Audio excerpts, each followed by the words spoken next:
মা, গতকাল রাত থেকেই তো বলছি তুমি সকালে মাংস রান্না করো। শাক দিয়ে আমি খেতে পারি না।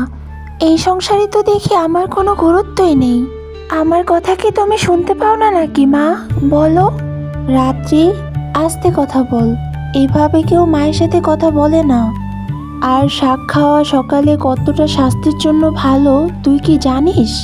সারাদিন তো তুই আর জমা টই টই করে ঘুরে বেড়াস, আবার আমার সাথে কথা বলছিস।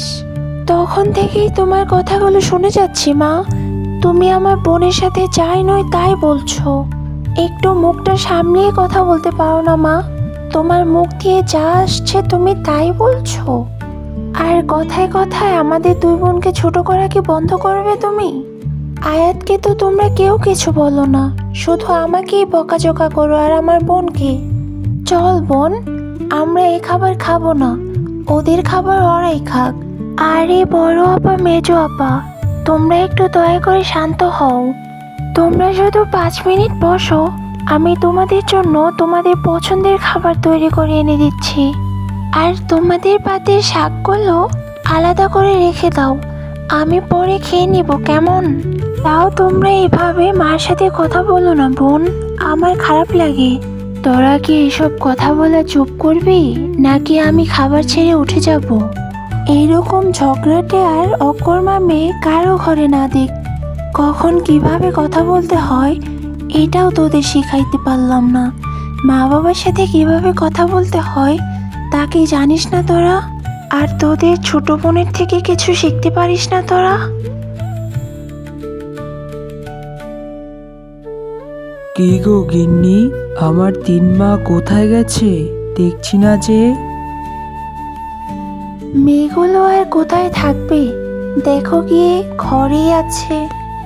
তোমার বড় 2 মেয়ে আমার ছোট মেয়েটাকে গাধার মতো খাটায় শুধু প্রতিদিন জ্বালিয়ে মারে।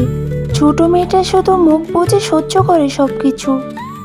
আমি একটু পাশের বাসার ময়নাদের বাসায় যাচ্ছি।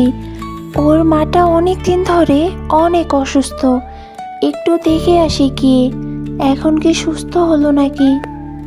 আচ্ছা, তুমি যাও তাহলে, দেখে আসো।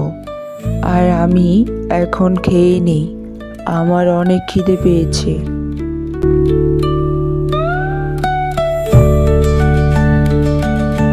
কিরে রাত্রিমা, তরকারিটা দেখতে তো অনেক দারুণ হয়েছে, নিশ্চয়ই তুই রান্না করেছিস? হ্যাঁ বাবা, আমি তোমার জন্য এটা রান্না করেছি। তোমার সব থেকে পছন্দের খাবার কেনা, তুমি খেতে পারলেই আমি খুশি বাবা। নাও এখন খেয়ে নাও, আমি তোমার জন্যই রান্না করেছি বাবা। হ্যাঁ মা, আমার ছোট মেয়ের হাতের রান্না তো লাজবাব। আমি এখনই পেট ভরে ভাত খাচ্ছি। আচ্ছা রাত্রিমা, তোকে একটা কথা বলি, শোন। হ্যাঁ বাবা, বলো তুমি কি বলতে চাও। আমি তোমার সব কথাই শুনতে রাজি আছি বাবা। তোর বড় 2টা বোন তোকে অনেক জ্বালায়, তাই না মা? শোন, তুই কিছু মনে করিস না, ওরা তো তোর বোনই, তাই না? ওরা ছোটবেলা থেকে এমনই।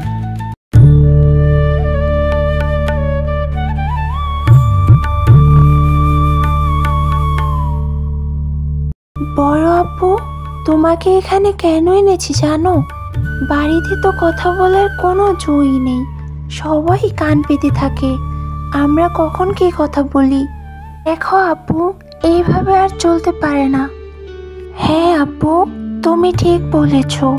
ছোট বোনটার একটা ব্যবস্থা করতে হবে। ওর জ্বালায় বাসায়ও টিকতে পারছি না। কখন মা বাবা অপমান করে, কখন ওকে সামলায়, এইগুলো আমিও আর দেখতে পারছি না আপু। ওর একটা ব্যবস্থা করতে হবে। এটা কি আর আমি দেখছি না রে বোন, সবই দেখছি।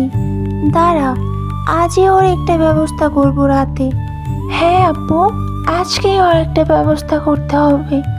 চলো তুমি আর আমি মিলে কিছু একটা করি আজকে, তাড়াতাড়ি করতে হবে যা করার।